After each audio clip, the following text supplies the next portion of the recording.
The fluorescent lights of Memorial Hospital's waiting room cast a sterile glow over everything, making even the colorful paintings on the wall look washed out and lifeless. Megan Parker sat alone in an uncomfortable plastic chair, her right hand absently turning her wedding ring in endless circles. The clock on the wall read 2:17 p.m., and the scheduled procedure was supposed to have started at 1:30. She glanced at her phone again. No new messages, no missed calls. Nothing from Alex, who had promised, absolutely sworn, he would be there to hold her hand before they took her in. The fertility treatments had been grueling for both of them over the past 18 months, but this final embryo transfer represented their last hope, their last chance at the family they'd dreamed of building together. Mrs. Parker? Megan looked up to see Dr. Winters standing in the doorway, her white coat impeccable as always, but her expression carrying a hint of concern that made Megan's stomach tighten. "Is everything ready?" Megan asked, gathering her purse and standing. "I'm sorry for the delay. Alex is usually so punctual, but he must be stuck in traffic or something happened at work. He's not answering my texts." Dr. Winters approached, her clipboard held against her chest like a shield. "Megan, we've pushed this back as far as we can. The embryologist has everything prepared, and timing is crucial for successful implantation. I understand, but Alex promised he'd be here. He wouldn't miss this." Megan's voice cracked slightly. "He's been at every appointment, every injection, every ultrasound." Dr. Winters placed a gentle hand on Megan's arm. "I'm sorry, but your husband never showed up. And he hasn't called the clinic either." The words landed like stones, heavy and cold. Megan sank back into the chair, her carefully maintained composure beginning to crack. The fertility journey had been an emotional roller coaster. The hope, the disappointment, the physical discomfort, the financial strain. But through it all, Alex had been her constant, her partner, her rock. "I don't understand," Megan whispered, more to herself than to the doctor. "This doesn't make sense." "We need to make a decision," Dr. Winters said gently. "We can proceed without him, or we can cancel, but that would mean losing this embryo. And given your history," the unspoken remainder of that sentence hung in the air between them. Given her history, they might not get another chance. With trembling fingers, Megan reached for her phone one more time. "I just need to check something." The decision to proceed without Alex had been made through a veil of tears and confusion. Now, Megan lay in the recovery area, a thin blanket pulled up to her waist, staring at the ceiling tiles and counting the tiny dots in each one to avoid thinking about the emptiness beside her. The procedure had gone perfectly from a medical standpoint. Dr. Winters had been confident and kind. But the absence of Alex's hand to squeeze, his forehead pressed against hers as they whispered their hopes for the future, had left a void that no technical success could fill. "How are you feeling?" A nurse with gentle eyes and graying hair checked Megan's vitals, her movements efficient but compassionate. "Physically? Fine." Megan's voice sounded hollow even to her own ears. The nurse, Sandra, according to her name badge, nodded understandingly. "Your husband called the front desk. He's on his way." A surge of emotions washed over Megan. Relief, anger, confusion, all battling for dominance. Did he say where he was? What happened? Just that he was coming as quickly as possible. Sandra patted her hand. "Try to stay calm. Stress isn't good for implantation." Megan nodded mechanically, though her mind was racing. Where had he been? What could possibly have been more important than this moment they had worked toward, saved for, sacrificed for? Alex wasn't just reliable. He was meticulously punctual. In 7 years of marriage, she could count on one hand the times he had been more than 10 minutes late for anything. When Sandra stepped out, Megan reached for her phone on the side table. Still no messages from Alex, but there were several concerned texts from her sister Emma and her friend Kate, both of whom knew today was the big day. She had messaged them earlier with a brief, "Alex isn't here. Don't know why. Proceeding anyway." Now they were checking in, offering to come to the hospital, expressing disbelief that Alex would miss this. Rather than respond, Megan opened her messages with Alex. Their last exchange had been that morning. "Alex, just finishing up an early meeting. We'll head straight to the hospital from here. Love you so much. Today's the day. Megan, drive safe. I'm nervous but ready. See you soon. Love you too." Nothing since, despite her increasingly frantic messages as the appointment time approached and passed. A cold feeling settled in Megan's stomach. Something was wrong. This wasn't like him at all. What if he'd been in an accident? What if he was hurt somewhere, unable to call? She should have considered that sooner instead of assuming the worst about him. She was about to call the local emergency rooms when a different thought intruded, one born of the insecurity that 18 months of fertility treatments and the emotional minefield of trying to conceive had planted in her psyche. What if he hadn't come because, deep down, he didn't want this baby as much as she did? What if he had changed his mind? The thought was like a knife to her heart. They had discussed this journey extensively before starting, had weathered the disappointments together, had held each other through the failures. But lately, there had been a distance between them, subtle, almost imperceptible, but present nonetheless. Conversations that ended abruptly when she entered a room, late nights at the office that hadn't been common before, a new password on his phone that he claimed was company policy. With shaking hands, Megan navigated to Alex's contact on her phone. Instead of calling, she found herself tapping on the messages icon, and then, driven by an impulse she didn't fully understand, clicked on info, and then browse recent attachments. Thumbnails appeared, mostly images they had shared over the past few months. Photos of home improvement projects, screenshots of baby furniture, a scan of their last ultrasound, and then, one she didn't recognize. A hotel confirmation email from 3 days ago. The hotel confirmation glared up at Megan from her phone screen, details jumping out in sharp relief. The Peninsula Chicago, Junior Suite, 2-night stay, checked in yesterday, check out tomorrow. Alex hadn't mentioned any business trip to Chicago. In fact, he had specifically taken these 3 days off work to be with her for the embryo transfer and immediate recovery. Her fingers moved of their own accord, scrolling through more recent attachments. There were flight confirmations, one to Chicago yesterday morning, one returning tomorrow evening. A receipt from a restaurant she didn't recognize, dated last night, showing charges for 2 steaks and a $120 bottle of wine. The evidence mounted with each swipe of her finger, creating a narrative so different from what she had believed that Megan felt physically ill. This wasn't a mistake or an emergency. This was planned, deliberate. Just as she was about to call him, ready to demand answers, a new notification appeared, a text from a number not in her contacts. Instinctively, she tapped it. "Hey, it's Jen from the office. Alex left his phone at his desk when he rushed out. He asked me to let you know he's on his way to the hospital and should be there in about 20 minutes. Sorry for the confusion." Megan stared at the message, her mind racing to process this new information. If Alex had left his phone at work, then how? With sudden clarity, she realized what she was looking at. When they had set up their new phones last year, they had enabled message and attachment sharing across their devices, a convenience for sharing photos and keeping track of family schedules. She wasn't looking at Alex's phone messages.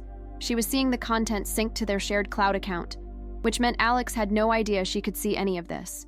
The door to the recovery room opened, and Sandra returned with a cup of water and medication. "Your husband just called again from the lobby. He'll be up in a few minutes once he checks in with security."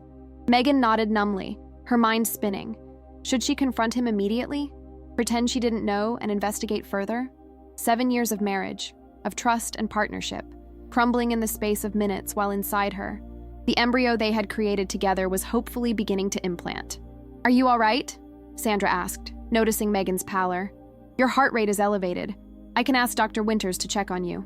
"No," Megan managed, forcing a weak smile. "Just nervous about the results. I'm fine." But she wasn't fine.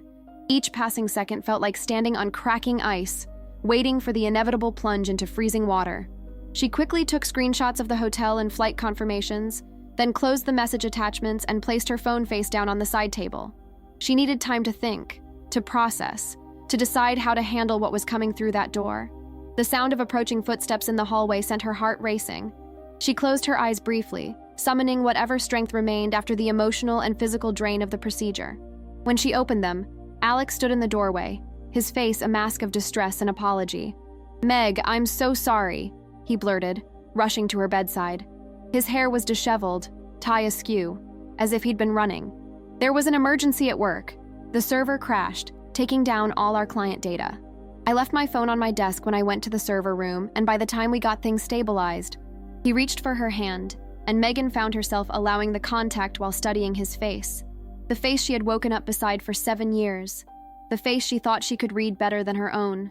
Was that genuine remorse in his eyes? Or just the performance of a man caught in a lie? "I tried to call from Jen's phone as soon as I realized what time it was," he continued, his words tumbling out rapidly. "She told me she texted you. Did you get it?" They said at the desk that you went ahead with the procedure. How did it go? Are you okay? The barrage of questions required answers, and Megan found herself responding automatically, clinically describing the medical aspects of the procedure while her mind screamed with unasked questions. Where were you, really? Who were you with?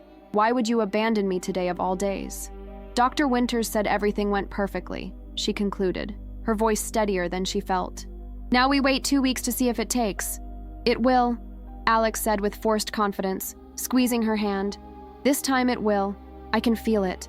The irony of his certainty about this when everything else suddenly felt uncertain almost made Megan laugh, a broken, bitter sound she managed to swallow back. I should have been here, he said, his voice dropping. I wanted to be here. You shouldn't have had to do this alone. But I did, Megan replied softly. I did have to do it alone. Something in her tone made Alex look at her more closely, his brow furrowing slightly. Meg? What is it? For a moment, Megan considered confronting him right there, pulling out the screenshots, demanding explanations about Chicago and hotel suites, and expensive wine for two. But the sterile hospital room, with nurses passing by and the fresh possibility of new life just beginning inside her, suddenly seemed like the wrong battlefield for what would undoubtedly be a relationship-altering confrontation. Nothing, she said finally. I'm just tired, and I think the hormones are making me emotional.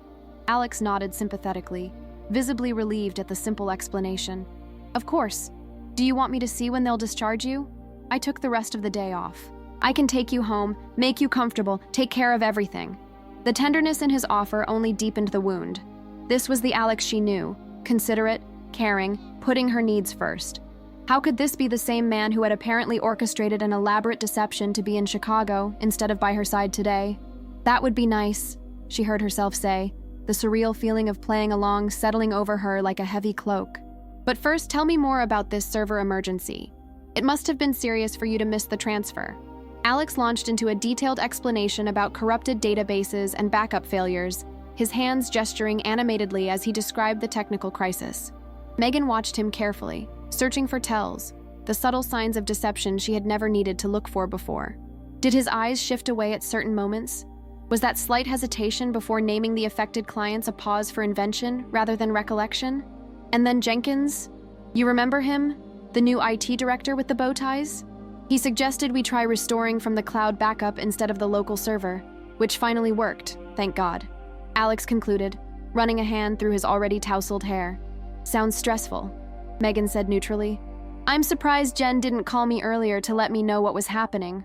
A flicker of something, alarm, calculation, crossed Alex's face before he replied. I told her not to bother you until I knew whether I could make it or not. I kept thinking we'd get it resolved quickly, and then suddenly it was past 1 o'clock. Dr. Winters appeared in the doorway, clipboard in hand and a professional smile in place. Ah, Mr. Parker, you made it after all. Everything went smoothly with the procedure. We've been over the post-transfer instructions with Megan, but I'll go through them again now that you're here. As the doctor reviewed the medication schedule, activity restrictions, and follow-up appointments, Megan found her attention drifting to Alex's hands. His wedding ring caught the light as he gestured, asking questions about success rates and implantation timelines. The same hands that had held hers through every disappointment, that had administered injections when she couldn't bear to do it herself, that had wiped away her tears after each negative test. Where had those hands been last night? Who had they touched? And remember, no strenuous activity for at least 3 days, Dr. Winters was saying. Mild walks are fine, but nothing that elevates the heart rate significantly. I'll make sure she takes it easy, Alex assured the doctor, his tone earnest. I've already stocked the freezer with her favorite ice cream and downloaded that British baking show she loves. The thoughtfulness of those preparations struck Megan like a physical blow. He had planned ahead for her comfort and recovery, while also, apparently, planning a secret trip to Chicago. After signing the discharge papers and receiving final instructions from the nurse, Megan found herself being wheeled toward the hospital exit, Alex walking alongside carrying her bag. The routine felt surreal. The concerned husband, the recovering wife, the hopeful future parents, all now overlaid with questions that throbbed like an exposed nerve. In the car, Alex was solicitous, adjusting her seat, making sure the temperature was comfortable, asking if she needed anything before they drove home. Each kindness was both genuinely appreciated and excruciatingly painful, knowing what lay beneath the surface. You're quiet, he observed as they pulled onto the highway. Are you feeling okay? Any cramping or discomfort? Just processing everything, Megan replied, which was true in more ways than he knew. It's been an emotional day. Alex reached across the center console to take her hand. I know, and I'm so sorry I wasn't there when you needed me. I promise I'll make it up to you. The sincerity in his voice almost broke her resolve. This was the man she loved, the man she had built a life with, the man she had chosen to father her children. How could she reconcile that man with the one who had orchestrated an elaborate deception that the evidence on her phone suggested? As they turned onto their street, Megan made a decision. She wouldn't confront him immediately. She needed more information, needed to understand the full scope of whatever was happening before she risked everything on accusations that might, she clung to this sliver of hope, have some explanation she hadn't yet considered. Let's just focus on making this embryo stick, she said, forcing a smile. Everything else can wait. Home looked exactly as they had left it that morning. Coffee mugs in the sink, Megan's fertility meditation book open on the sofa, the calendar on the refrigerator marked with appointment dates and medication schedules. The familiar space felt different now, though, as if the foundations had shifted slightly, leaving everything recognizable but somehow off-kilter. Why don't you get comfortable while I make some tea? Alex suggested, helping her settle on the couch with a blanket and pillows. Do you want to watch something or just rest? Tea sounds nice, Megan replied. Maybe we could just talk for a bit? Today didn't go as planned, and I'm still trying to process everything. A flicker of something, was it apprehension, crossed Alex's face, but he nodded. Of course, whatever you need. While Alex busied himself in the kitchen, Megan discreetly checked her phone, half expecting the evidence she'd seen earlier to have somehow vanished, proving it all a strange hallucination born of stress and hormones. But the screenshots remained. The Peninsula, Chicago, flights, restaurant receipts. Here we go, Alex said, returning with 2 steaming mugs. He placed hers on the coffee table and sat beside her, close but not touching. Chamomile with honey, just how you like it. Megan wrapped her hands around the warm ceramic, seeking comfort in its familiar weight. Thank you. For a moment they sat in silence, the ticking of the kitchen clock marking the passage of time that seemed simultaneously too fast and unbearably slow. Alex, Megan began finally, her voice softer than intended, I need to ask you something, and I need you to be completely honest with me. His posture stiffened slightly, though his expression remained open. Of course. Always. Are you having second thoughts about the baby? About us trying again after everything we've been through? The question clearly wasn't what he had been bracing for. His shoulders relaxed visibly, and he reached for her hand. No, absolutely not. Meg, I want this baby. Our baby. More than anything. These past 18 months have been hard, I won't deny that. But never once have I thought about giving up. The sincerity in his voice and eyes seemed genuine, which only confused Megan further. If he wasn't having doubts about their fertility journey, then what could explain his absence today and the evidence of a trip she knew nothing about? Then why, she started, before catching herself. She wasn't ready for a direct confrontation yet, not until she had more clarity. Why do I feel like there's something you're not telling me? Like there's a distance between us lately that wasn't there before? Alex's gaze dropped to their joined hands. I've been stressed about work, about money for the treatments, about whether I'm being supportive enough through all of this. Sometimes I feel like I'm failing you by not knowing exactly what to say or do. The explanation was reasonable, thoughtful even, and might have been convincing if not for the hotel confirmation burning a hole in her phone's memory. I understand stress, Megan said carefully, but stress doesn't explain disappearing on the most important day of our fertility journey. I didn't disappear, Alex countered, a defensive edge creeping into his voice. I told you, there was an emergency at work. I left my phone at my desk. It was bad timing and bad luck, and I'm incredibly sorry, but it wasn't intentional.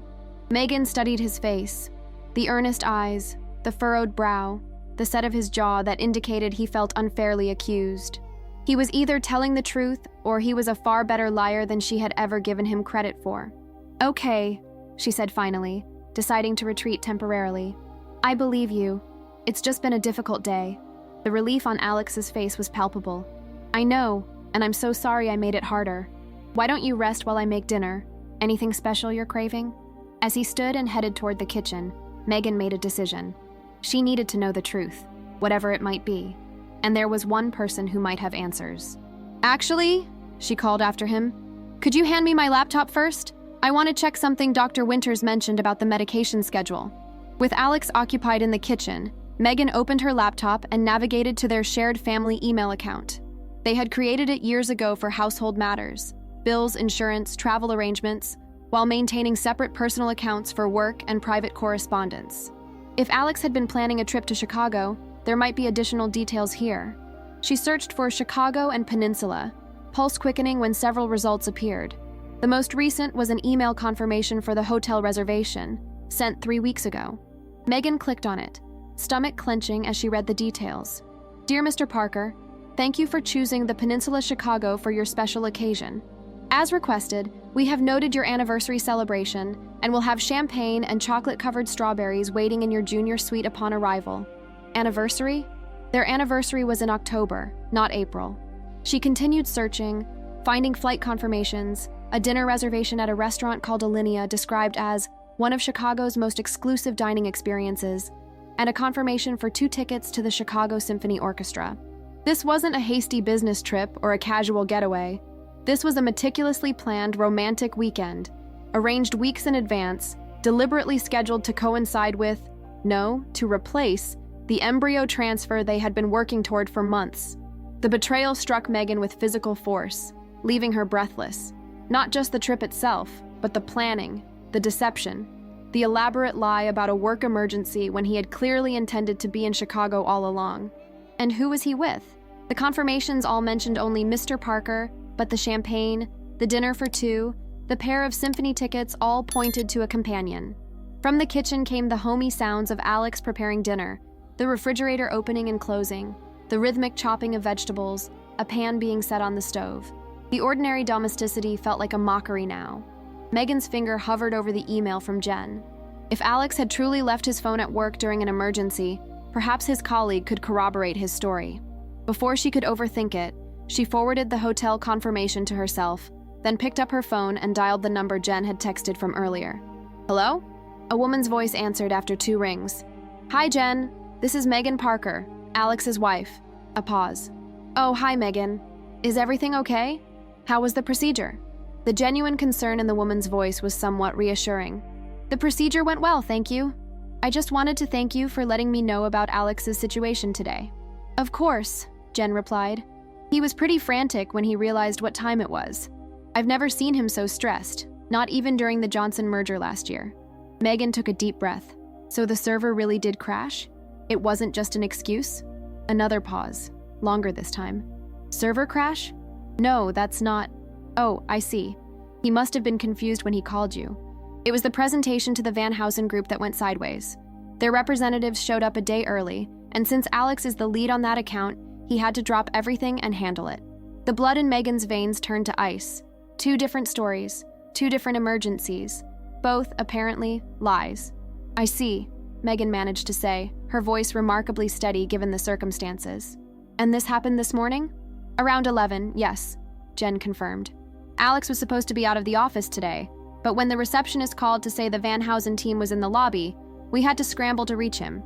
He came straight in, left his phone on his desk when he went into the meeting, and didn't realize the time until it was over. Thank you, Jen. That clarifies things, Megan said, ending the call before her composure cracked. She sat perfectly still, laptop open to the evidence of Alex's deception, the sounds of him preparing a meal he thought would comfort her now a soundtrack to her shattering world. In the kitchen, Alex started humming, a habit when he was relaxed and content. The familiar tune now felt like the twist of a knife. Dinner was a surreal performance, with Megan picking at the grilled salmon and roasted vegetables Alex had prepared while maintaining a conversation that felt like reciting lines from a play she'd never rehearsed. She asked about his colleagues, about the supposed server crash, watching as he elaborated on the fiction he'd created, adding details and anecdotes that in any other context would have seemed entirely convincing. Jenkins was practically in tears when we thought we'd lost the backup, Alex said, refilling her water glass.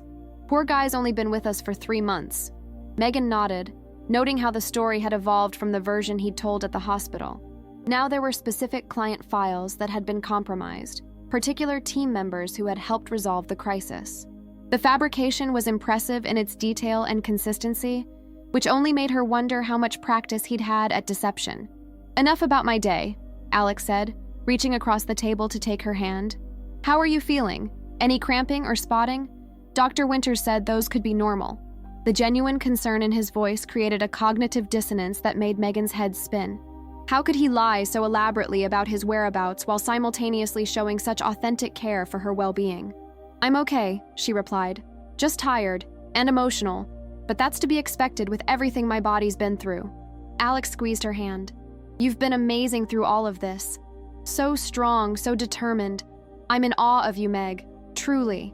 The compliment, which would have warmed her heart yesterday, now felt like acid on an open wound. She withdrew her hand under the pretense of reaching for her water. "I think I'll turn in early," she said after a few more minutes of this excruciating charade. "Would you mind cleaning up? The medication is making me a little dizzy." "Of course," Alex agreed immediately, standing to help her from her chair. "Do you need anything else? Another pillow? Tea? I could read to you like we did during the last round of treatments."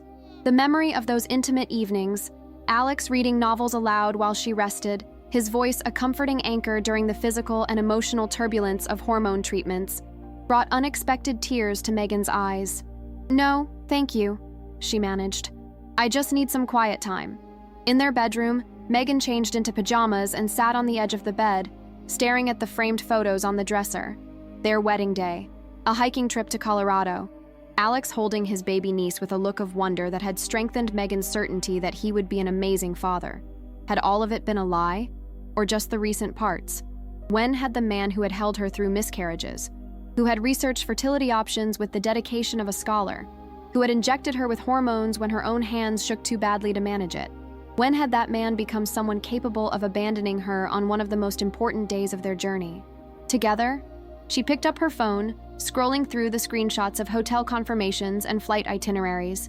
There had to be more to the story. Something she was missing. From the kitchen came the sound of running water and dishes being stacked in the dishwasher. Such ordinary sounds from a life that suddenly felt like it belonged to someone else. On impulse, Megan opened her text messages and scrolled to a conversation with Emma, her sister. "Are you still awake?" she typed. The response came immediately. "Yes. How are you? How did everything go?" Megan hesitated, then wrote, "The procedure went fine, but I need you to do something for me tomorrow, and I need you not to ask questions yet." "Anything," Emma replied. "Name it." Megan took a deep breath and typed out her request, knowing that once she sent it, she was committing to a course of action that might irrevocably alter her marriage, her future, and the fragile hope currently trying to take root inside her body. "I need you to go to Alex's office around lunchtime and ask for him. Just tell me if he's there or not. Don't let Jen or anyone else know you're checking for me." The typing indicator appeared and disappeared several times before Emma's reply came through. "Meg, you're scaring me. What's going on?" "I don't know yet," Megan responded truthfully, "but I'm going to find out." Morning brought a strange calm to Megan, the kind that sometimes follows catastrophic storms. She had slept fitfully, conscious of Alex's presence beside her, his familiar breathing, the warmth of his body, the occasional protective arm draped across her waist. Each gesture of unconscious intimacy had been both comfort and torment. Now, in the soft light of dawn, she watched him sleep and wondered about the dual nature of love and betrayal, how they could exist simultaneously, how the person who knew best how to heal you could also be the one who inflicted the deepest wounds. Alex stirred, his eyes opening to find her watching him. He smiled, that sleepy, unguarded smile that had made her fall in love with him years ago. "Morning," he murmured. "How are you feeling?" "Physically, about the same," Megan answered truthfully. "Emotionally, I'm not sure yet." Alex reached out to tuck a strand of hair behind her ear, his touch gentle. "That's understandable. Yesterday was intense in ways neither of us expected." The irony of his statement almost made Megan laugh. Instead, she nodded and sat up, wincing slightly at the tenderness in her abdomen, a reminder of the procedure and what might be happening inside her body even now. "Easy," Alex cautioned, immediately attentive. "Dr. Winters said you should move carefully for the first few days. What do you need? I'll get it for you." "Just the bathroom," Megan said. "I can manage." The morning progressed with Alex in full caretaker mode, preparing breakfast, arranging pillows on the couch, setting up a small table within her reach with water, snacks, medication, and the television remote. "I called the office and told them I'm working from home today," he announced, setting a mug of herbal tea beside her. "I don't want to leave you alone." The statement sent a chill through Megan. If he was planning to stay home, Emma's reconnaissance mission would reveal nothing. And more importantly, his sudden dedication to staying by her side felt suspicious. Was it genuine concern or an attempt to control the narrative? "You don't have to do that," she said, working to keep her tone casual. "I know how busy you are, especially after yesterday's emergency." Alex shook his head firmly. "Nothing is more important than being here for you right now. The Van Housen presentation is done, and everything else can wait or be handled remotely." The Van Housen presentation, not the server crash he had described in detail over dinner. The discrepancy hung in the air, but Alex didn't seem to notice his slip. "Actually," Megan said, making a quick decision, "there is something you could do for me that would really help. Could you go to that specialty pharmacy in Oakdale and pick up the progesterone suppositories? Dr. Winters called in the prescription yesterday, and they don't deliver." "Of course," Alex agreed immediately. "Anything else while I'm out? Ice cream? Those salted caramel cookies you like?" "The cookies would be nice," Megan said, managing a small smile. "Thank you." After Alex left, Megan immediately texted Emma. "Change of plans. He's working from home today, but just left for an errand. Can you check his office anyway? I need to know if he's been there at all in the past 2 days." "On it," Emma replied. "I have a client meeting nearby at 11:30. I'll stop by after." While waiting, Megan found herself drawn to Alex's home office, a small room off the living room where he occasionally worked on weekends. She hesitated at the threshold, aware that what she was about to do crossed a line in their relationship that had been sacred. They had always respected each other's privacy, had never been the kind of couple who checked each other's phones or emails. But the sacred trust had already been violated, she reminded herself. She was simply trying to understand the extent of the damage. Alex's laptop sat on the desk, closed but not locked. He often left it in sleep mode when stepping away briefly.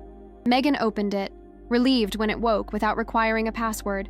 His personal email was still logged in, the inbox showing recent messages from colleagues about the Van Housen project. She searched for Chicago and Peninsula, but nothing appeared. Of course not. He would have used a different email account for personal arrangements he wanted to keep hidden. Just as she was about to close the laptop, a calendar notification popped up on the screen. "Dr.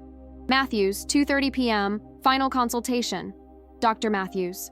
The name wasn't familiar from any of their fertility appointments, and final consultation suggested a conclusion to something ongoing. Before Megan could investigate further, her phone chimed with a text from Emma. "Just left his office. Receptionist said he's been out since Tuesday. Planned vacation days. She seemed surprised when I asked if he was in yesterday for the Van Housen meeting. Said that presentation was last week." The drive to the address listed for Dr. Matthews' office took Megan through an unfamiliar part of the city. After receiving Emma's text, she had made a quick decision, waiting for Alex to return from his errand, fabricating a need to visit her sister for support, and then slipping away with a promise to be back before dinner. Now, as she pulled into the parking lot of a professional building in a quiet medical complex, doubt crept in. What if this was completely innocent? What if Dr. Matthews was a specialist Alex had been consulting about their fertility journey, seeking a second opinion or additional support? But why keep it secret? And why lie about work emergencies and server crashes if his absence was for legitimate medical consultations? The directory in the lobby listed Matthews Catherine MD, Suite 304. No specialty indicated. Megan took the elevator to the 3rd floor, her heart pounding so loudly she was certain others could hear it. Suite 304's waiting room was tastefully appointed in soothing blues and greens, with comfortable seating and subtle lighting. A discreet sign on the reception desk identified the practice. Dr. Catherine Matthews, Reproductive Psychiatry and Counseling. Reproductive psychiatry? Megan's mind raced. Was Alex seeking psychological support for their fertility journey? That would be unexpected but not condemning, though it wouldn't explain Chicago or the hotel suite or the anniversary celebration. The receptionist looked up with a professional smile. "Good afternoon. Do you have an appointment?" "No," Megan admitted. "I'm actually here about my husband, Alex Parker. He has an appointment today, and I'm trying to understand what this is." The receptionist's smile faltered slightly. "I'm sorry, but I can't discuss any patient's appointments or treatment. If your husband is a patient here, you'd need his permission to—" "I understand," Megan interrupted. "I'm not asking for details about his treatment. Is this a fertility support practice? For couples going through IVF and other treatments?" Something like recognition flickered in the receptionist's eyes. Dr. Matthews specializes in reproductive mental health. Yes. That includes support for individuals and couples navigating fertility challenges, pregnancy loss, postpartum issues, and family planning decisions of all kinds. Family planning decisions of all kinds. The phrase echoed in Megan's mind. What did that encompass? Thank you, Megan said, backing toward the door. That's helpful. Outside in the hallway, Megan leaned against the wall, trying to make sense of this new piece of information. Alex was seeing a reproductive psychiatrist without telling her. Was he struggling with their fertility journey more than he'd admitted? Was he having doubts he couldn't express to her directly? The elevator doors opened, and Megan froze as Alex stepped out, his attention on his phone. He hadn't seen her yet. Without thinking, she slipped around the corner into a small alcove by the water fountain, heart hammering as she heard his footsteps approach, and then pause at what must have been Dr. Matthews' office. Once she heard a door open and close, Megan emerged from her hiding place. She should leave. She had confirmed he was here, not at work, not running the errand he claimed. She had caught him in another lie. But instead of heading for the elevator, she found herself moving toward the office door. Through the frosted glass, she could make out indistinct figures in the waiting room. A wild impulse seized her, to burst in, to confront Alex, to demand answers in front of witnesses who couldn't be manipulated into believing whatever convenient fiction he might create. Her hand was on the door handle when her phone vibrated with a text message. Startled, she pulled it from her pocket. It was from Dr. Winters. Megan, please call me as soon as possible regarding your hormone levels from yesterday's procedure. Some concerns we need to address promptly. The message snapped Megan back to reality. She was 2 days post-embryo transfer. Her body was in a delicate state, trying to nurture the beginning of what she hoped would be their child. A confrontation now, the stress, the adrenaline, the potential emotional devastation, could jeopardize everything. She stepped back from the door, took a deep breath, and walked to the elevator. She would get answers, but not like this. Not at the cost of their last embryo's chance at implantation. In her car, she called Dr. Winters, who explained that her progesterone levels were lower than optimal and recommended adjusting her medication immediately. After promising to pick up the new prescription right away, Megan sat staring at the steering wheel, trying to formulate a plan. The pieces didn't fit together. Chicago, the reproductive psychiatrist, the lies about work. Something was missing. Some crucial element that would make the disparate facts form a coherent picture. As she started the car, a new text arrived from Emma. Coming back to your place. Found something you need to see. Emma was waiting in Megan's driveway when she returned home, pacing beside her car with an expression that combined worry and determination. The sisters had always been close, but the past 18 months of fertility treatments had deepened their bond, with Emma providing unwavering support through each disappointment and setback. What did you find? Megan asked as soon as she stepped out of her car. Instead of answering, Emma pulled her into a tight hug. First, how are you? Physically, I mean. Should you even be driving around right now? I'm fine, Megan assured her, though the visit to Dr. Winters' pharmacy had left her more tired than she wanted to admit. Dr. Winters adjusted my medication, that's all. Now please tell me what you found. Emma hesitated, glancing at the house as if checking that they were truly alone. Let's sit in my car. I don't want to risk Alex coming home and finding us talking about this. Inside Emma's car, with the doors closed against the spring breeze, Megan felt a mounting sense of dread.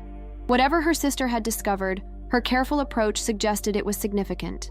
After I texted you about his office, Emma began, I remembered that Diane from my book club works at Chicago Memorial Hospital. On a hunch, I called and asked if she knew of a Dr. Matthews there. Megan's pulse quickened. And? She does. Dr. Catherine Matthews is one of the leading reproductive psychiatrists in the Midwest, but she primarily practices in Chicago. She only consults at the center here once a month. The Chicago connection sent a chill through Megan. So Alex has been seeing her in Chicago, not just here. Emma nodded. Diane said Dr. Matthews specializes in helping people work through complex fertility decisions, including... She hesitated. Including what? Megan pressed. Including when to stop trying, Emma finished softly. She's known for helping couples navigate the end of fertility treatments when they've decided it's time to move on. The words landed like a physical blow. Alex wanted to stop trying. He was consulting with a specialist about ending their fertility journey, even as Megan underwent the embryo transfer they had both supposedly wanted. There's more, Emma said, reaching into her bag to retrieve a folded piece of paper. After talking to Diane, I went back to Alex's office and spoke to Jen directly. I told her I was helping plan a surprise for you and needed to confirm some details about Alex's schedule. What did she say? Megan asked, her mouth dry. She mentioned that Alex has been very excited about the surprise he's planning. She helped him arrange time off for a special weekend in Chicago, where he's been wanting to take you for ages. Emma unfolded the paper, a printout of an email. She forwarded this to me, thinking it would help with my supposed surprise planning.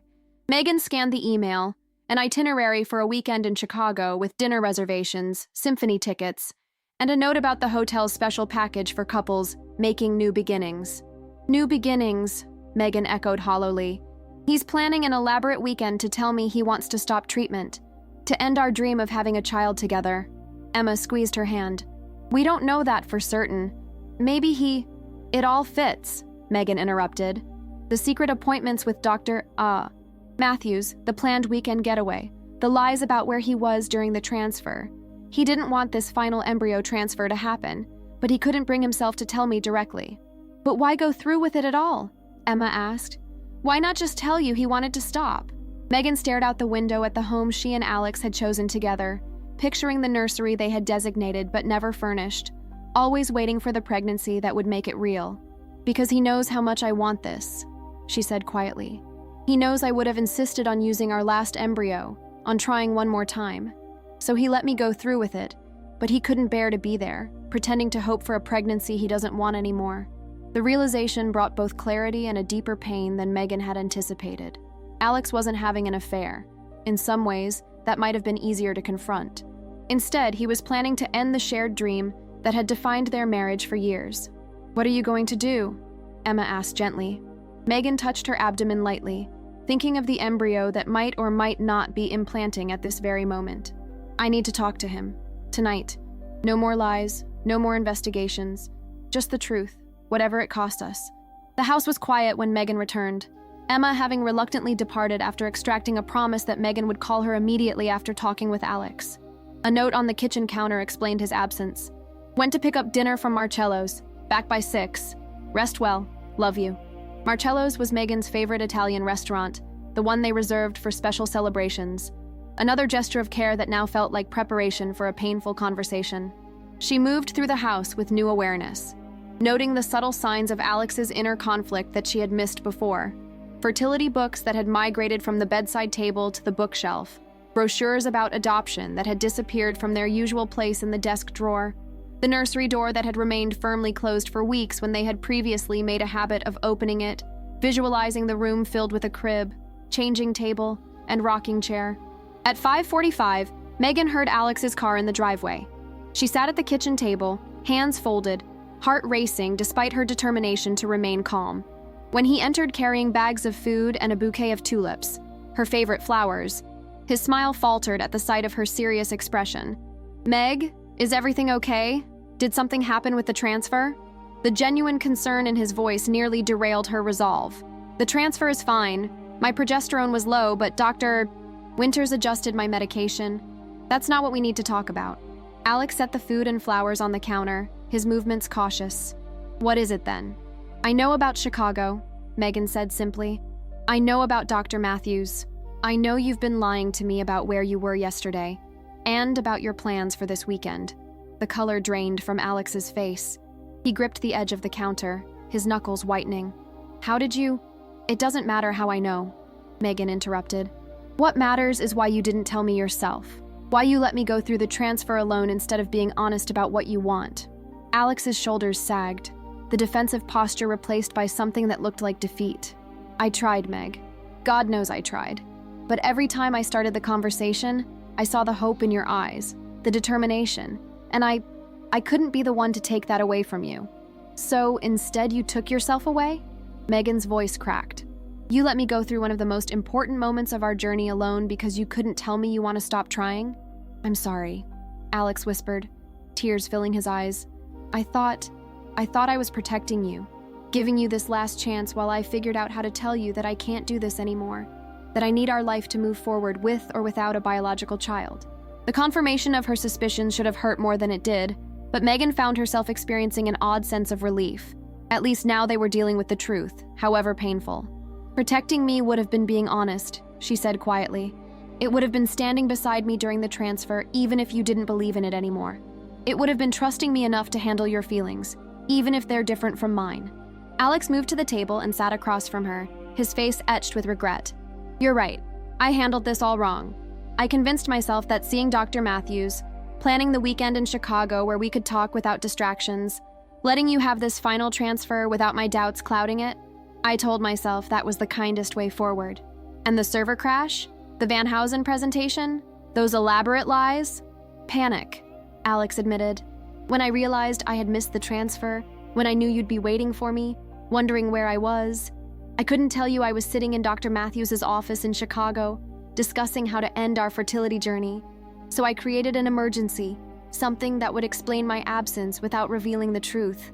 Megan studied the man across from her, the husband she had loved and trusted, the partner she had believed would be the father of her children. He looked both familiar and like a stranger. I don't know where this leaves us, she said finally. I don't know if I can trust you again, or if we want the same things anymore. I don't know either, Alex replied, his voice raw with emotion. But I do know I love you, Meg. That hasn't changed. What's changed is that I can't watch you suffer through more disappointments, more procedures, more loss. The past 18 months have been crushing us both in different ways. And if this transfer worked, Megan asked, if right now I'm pregnant with our child? The question hung between them, laden with possibilities neither had allowed themselves to fully consider. Alex's expression shifted through a complex sequence of emotions. Fear, hope, uncertainty, and something that looked like resignation. If it worked, he said slowly, carefully choosing his words, I would love that child with everything I have. You know I would. But Meg, we've been here before. The positive tests that ended in miscarriage. The perfect embryos that didn't implant. I've watched you build your hopes around each attempt, and I've held you when those hopes shattered. I don't know if I have the strength to do it again. So you decided unilaterally that this would be the last attempt, Megan said, the hurt evident in her voice. Without discussing it with me, without giving me any input into a decision that affects both of us. I was going to discuss it, Alex insisted. That's what the Chicago trip was for. A chance to talk about our options, our future, away from the medical appointments and the medication schedules and the constant reminder of what we've been through. But you scheduled it for this weekend, Megan pointed out, after the transfer, when I would either be in the early stages of pregnancy or facing another failure. Either way, an emotionally vulnerable time. Alex ran his hands through his hair, a gesture of frustration she knew well. The timing wasn't ideal, I admit that, but Dr. Matthews thought having a concrete plan for moving forward, regardless of the transfer outcome, might help us process whatever happens next. Dr. Matthews, Megan repeated. The doctor you've been seeing without telling me. For how long, Alex? 3 months, he admitted. Since the last failed transfer, I wasn't coping well, Meg. The disappointment, the financial strain, watching what the hormones and procedures were doing to you physically and emotionally. I needed help processing it all, and I was afraid that if I told you how much I was struggling, you'd see it as pressure to stop trying. The revelation that Alex had been silently struggling for months while maintaining a supportive facade stirred complicated feelings in Megan. On one hand, she felt betrayed by his secrecy. On the other, she recognized the emotional toll their fertility journey had taken on them both. What did you hope would happen yesterday? She asked. When you chose to be in Chicago instead of at the transfer? Alex looked down at his hands. I told myself I was giving you space to approach this final attempt with hope, without my doubts contaminating it. But the truth is, I was being a coward. I couldn't bear to sit in that waiting room again, to go through the motions of optimism when inside I was terrified. Not just of another failure, but of what it would do to us, to you. So you left me to face it alone. Yes, he acknowledged, meeting her gaze. And I will regret that decision for the rest of my life. Seeing your expression when I finally arrived at the hospital, knowing I had failed you when you needed me most, I've never hated myself more than in that moment. The admission hung in the air between them, raw and honest in a way their conversations hadn't been for months. Where do we go from here? Megan asked finally. If the transfer failed, do we just stop? Move on? Pretend the past 18 months never happened? No, Alex said firmly. We acknowledge everything we've been through. We grieve what might have been. And then we consider other paths to parenthood. Adoption, fostering, or maybe accepting a life without children but with each other. And if it worked? Megan pressed. If in 2 weeks I get a positive test? Alex reached across the table, hesitantly offering his hand. After a moment, Megan placed her own in it. Then we embrace that miracle, he said softly. But we also acknowledge how difficult this road has been, and we make sure we're supporting each other honestly through whatever comes next. The warmth of his hand around hers felt both familiar and new, like rediscovering something valuable that had been temporarily misplaced. I'm still angry with you, Megan said. For the lies, for the secrets, for not being there yesterday. I know, Alex nodded. You have every right to be. But I also understand why you've been struggling, she continued. This journey has been harder and longer than either of us anticipated. And maybe I haven't been fully honest either about how it's affected me. Alex looked up, surprised.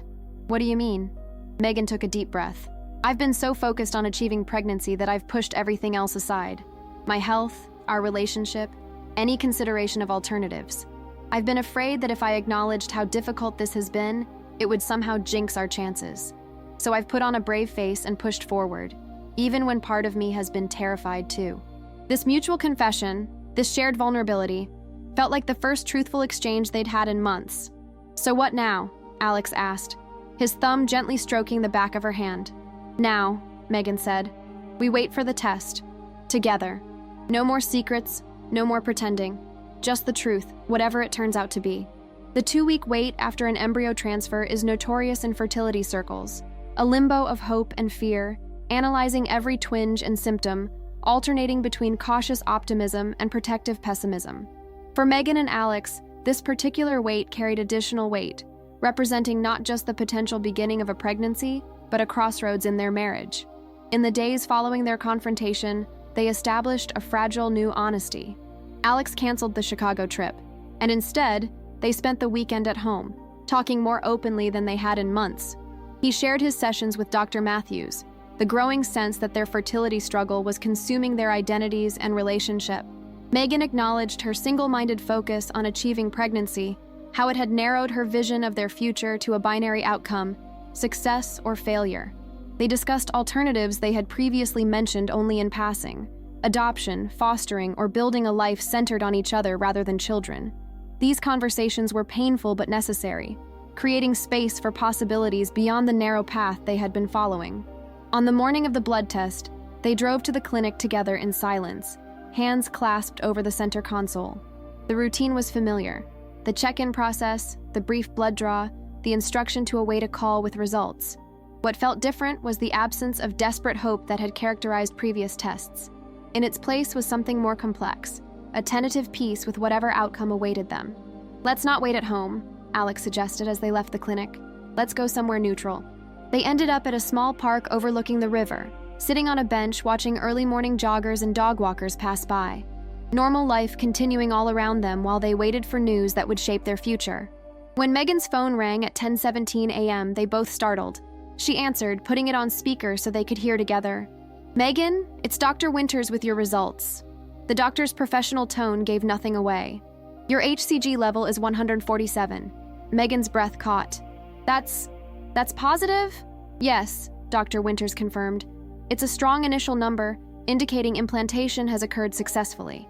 We'll need to repeat the test in 48 hours to ensure the levels are rising appropriately, but for now, congratulations, you're pregnant. After thanking the doctor and ending the call, Megan and Alex sat in stunned silence. After 18 months of disappointments, of negative tests and failed transfers, success had arrived at the moment when they had finally begun to envision a life without it. I don't know what to say, Alex admitted, his voice thick with emotion. After everything, after almost missing the transfer, after our conversation, I know, Megan said softly. It feels almost unreal. Alex turned to face her fully, taking both her hands in his. I meant what I said, Meg. If this worked, and it has, I would embrace it completely. I had stopped believing it was possible. So had I in some ways, Megan confessed. I was going through the motions, following the protocol, but deep down I was preparing myself for another disappointment. And now, Megan placed one of his hands gently on her abdomen where their embryo, now officially the beginning of their child, was growing. Now we move forward, together, not just focused on pregnancy or parenthood, but on building the kind of partnership that can weather the challenges ahead. Because there will be challenges, whether with this pregnancy or with raising a child. Alex nodded, tears falling freely now.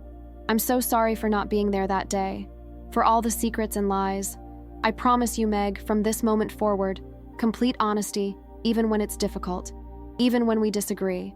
And I promise to see you, really see you, not just as the father of this baby or my partner in fertility treatments, but as Alex, with your own feelings and fears and needs that are just as valid as mine.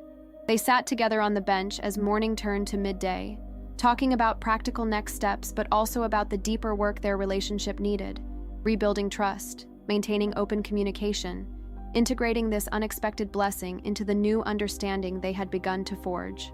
When Megan's phone chimed with a text from Emma, a simple, "Any news?" they crafted a response together. Positive test. Processing everything.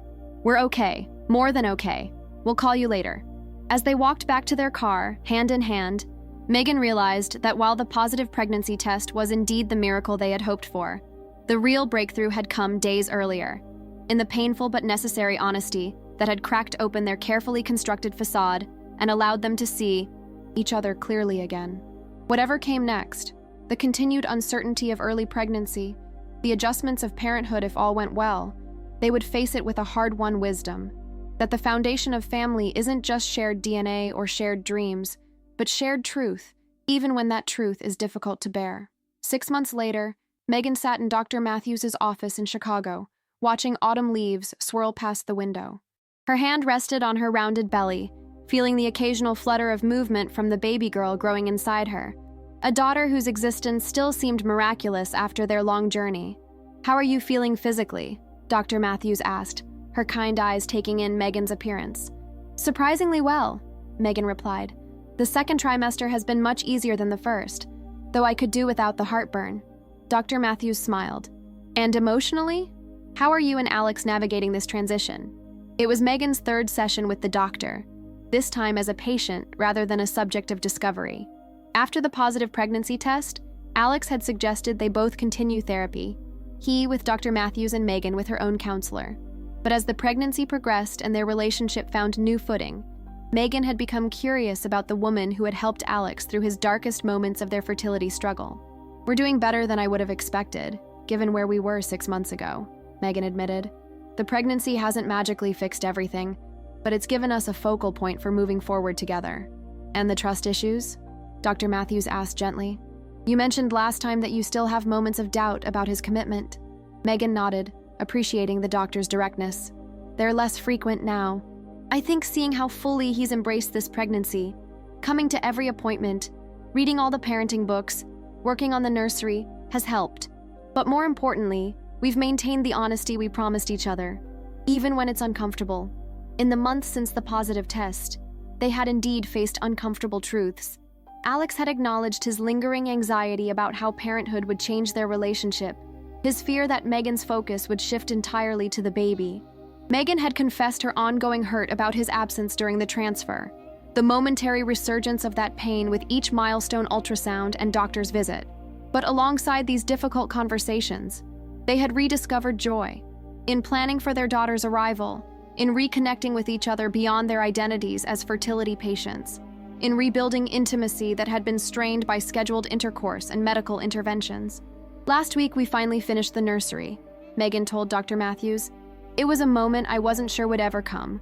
Standing there with Alex, looking at the crib and the rocking chair and the little clothes we've collected, I felt this overwhelming sense of gratitude, not just for the baby, but for the journey, as painful as it was, because it forced us to confront truths we might have otherwise avoided."